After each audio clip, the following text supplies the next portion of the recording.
Assalamualaikum warahmatullahi wabarakatuh. Perkenalkan, saya Fitri Aningsih dengan NIM 43040190172 dari kelas Mikro Konseling 6F.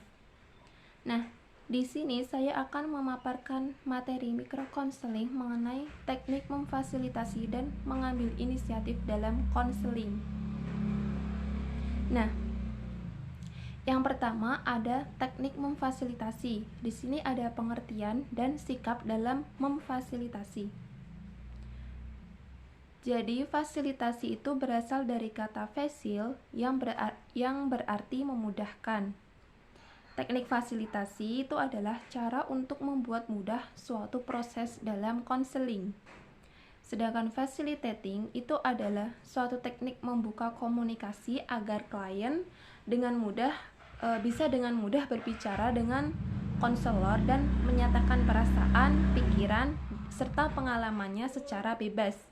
Nah, melalui teknik ini, komunikasi dan partisipasi meningkat dan proses konseling bisa berjalan secara efektif. Kemudian, di sini adalah contoh kalimat dari teknik memfasilitasi yang bisa dipakai konselor kepada klien. Nah, di sini saya yakin Anda akan berbicara apa adanya karena saya akan mendengarkan dengan sebaik-baiknya apa yang Anda katakan. Kemudian ada beberapa sikap memfasilitasi yang dipakai oleh konselor. Yang pertama ada empati. Sebagai konselor, kita harus bisa menghargai dan merasakan apa yang dirasakan oleh si klien. Kemudian, peka terhadap situasi pertemuan. Si konselor harus bisa mengerti situasi, kapan si klien ini bersemangat dan kapan si klien ini tidak bersemangat atau mulai kehilangan arah pembicaraan. Kemudian, yang ketiga, tidak hanya memikirkan hasil, tetapi juga proses dalam konseling. Yang keempat, ada percaya diri. Jadi si konselor tidak seharusnya merasa malu karena misalnya klien usianya di atas konselor. Jadi si konselor harus tetap percaya diri. Kemudian jujur dan terbuka. Yang keenam ada objektif. Objektif itu netral, jadi tidak memihak tidak memihak salah satu, netral. Yang ketujuh ada ramah. Kemudian teknik yang kedua adalah teknik mengambil inisiatif. Jadi teknik ini dilakukan ketika si klien kurang bersemangat untuk berbicara, sering diam, dan kurang partisipatif. Nah, tugas kita sebagai konselor itu adalah mengajak klien untuk berinisiatif dalam menuntaskan diskusi. Nah, di sini ada contoh kalimat yang bisa dipakai konselor dalam teknik mengambil inisiatif. Contohnya, baiklah, saya pikir Anda mempunyai satu keputusan, namun masih belum keluar. Mungkin bisa Anda renungkan kembali. Kemudian tujuan dari teknik mengambil inisiatif itu adalah yang pertama, mengambil inisiatif jika klien kurang bersemangat. Yang kedua, untuk mengambil keputusan jika klien lambat dalam berpikir.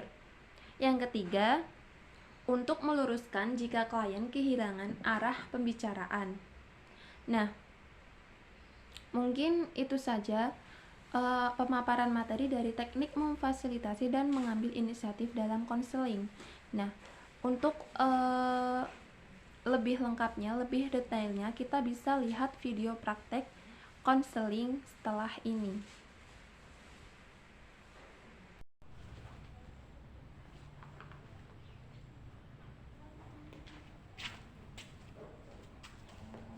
Dengan Mbak Kumala ya. Gimana Mbak kabarnya Mbak? Kok Mbaknya diam? Sepertinya Mbak kurang bersemangat. Apa ada masalah? Saya sehat sehat Mbak, cuma ada masalah sedikit. Kira-kira masalah apa ya Mbak yang sedang menimpa Mbak Kumala ini? Jadi gini Mbak, kan sebentar lagi kan ujian nasional. Nah, setelah itu kan pasti kita memilih jurusan. Nah, masalahnya itu orang tua saya menginginkan saya mengambil jurusan ekonomi Mbak. Nah, sedangkan saya itu menginginkan jurusan yang berbeda dari pilihan orang tua saya. Saya itu pinginnya itu mengambil jurusan tata busana Mbak, tapi orang tua saya itu kayak yang harus memaksakan saya bahwa saya harus mengambil jurusan ekonomi tersebut Mbak. Oh, jadi perbedaan pendapat gitu ya antara Mbak Kumala sama orang tua. Jadi kalau kayak gitu sebenarnya Mbak Kumala itu bisa memenuhi keinginan Mbak Kumala tanpa harus mematahkan harapan orang tua. Tetapi Mbak Kumala itu harus mencoba memberikan pengertian terhadap orang tua. Kenapa sih Mbak Kumala itu kok mengambil jurusan tata busana? Dijelaskan apa sih alasannya, kenapa kok Mbak Kumala itu kok kekeh banget gitu loh sama mau mengambil jurusan tata busana daripada ekonomi kayak gitu. Kemudian setelah dijelaskan ya insya Allah lah orang tua Mbak Kumala itu akan memahami, tidak lagi memaksakan kehendak Mbak Kumala. Jadi caranya itu dikasih pengertian gitu ya Mbak ke orang tua? Iya, sebelum itu Mbak Kumala itu harus ngasih alasan gitu ke orang tua kenapa sih Mbak Kumala itu kekeh banget gitu milih jurusan tata busana. Tapi kalau semisal kita nih Mbak udah jelasin panjang lebar ke orang tua, tapi orang tua kita tuh kayak yang kekeh gitu mau saya ke jurusan ekonomi, sedangkan saya tuh pengennya tuh ke tata busana gitu loh Mbak. Soalnya tuh saya tuh senengnya itu kayak yang fashion gitu, kayak ngerangkai busana kayak gitu. Saya suka gambar-gambar gitu loh Mbak, gambar-gambar busana. Rasanya itu kayak berat banget gitu loh Mbak. Apalagi kan saya anak pertama ya. Jadi tuh kayak keinginan orang tua itu kayak rasanya tuh harus dipenuhi terusan, pokoknya tuh saya ngerasa nggak kuat banget gitu loh Mbak. Rasanya tuh kayak saya udah mau pilih ini tapi kok kenapa orang tua saya tuh pilih itu gitu loh, kenapa tuh mereka tuh nggak mau ngerti gitu loh Mbak ke saya kalau saya tuh pengennya ke tata busana gitu. Saya kan ya nggak bisa Mbak kalau kayak gitu. Sebentar Mbak, minum dulu ya Mbak. Sepertinya topik permasalahannya menjadi melebar Mbak. Sebentar Mbak, sepertinya topik yang dibicarakan Mbak Kumala ini tidak sesuai dengan topik utama. Topiknya semakin melebar. Jadi Mbak Kumala bisa minum dulu supaya lebih konsentrasi. Terima kasih ya Mbak, saya minum.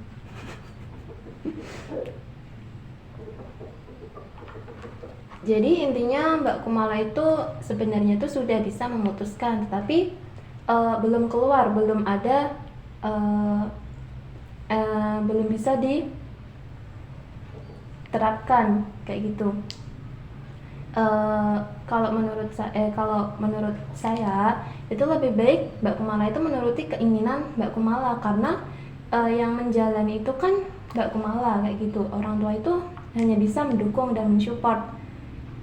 Nanti Mbak Kumala coba kasih pengertian dulu ke orang tua, kasih alasan dulu ke orang tua, dan jangan lupa nggak hanya dikasih pengertian dan alasan, tetapi juga buktikan bahwa pilihan Mbak itu juga pilihan yang terbaik, bukan cuma buat Mbak aja, tapi juga buat orang tua dan keluarga kayak gitu Mbak.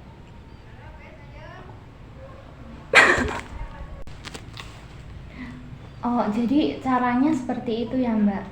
Terima kasih ya Mbak atas bimbingannya dan sarannya. Terima kasih. Iya Mbak, sama-sama Mbak. Jangan patah semangat ya Mbak. Pokoknya dicoba dulu, nanti hasilnya serahkan kepada Allah kayak gitu.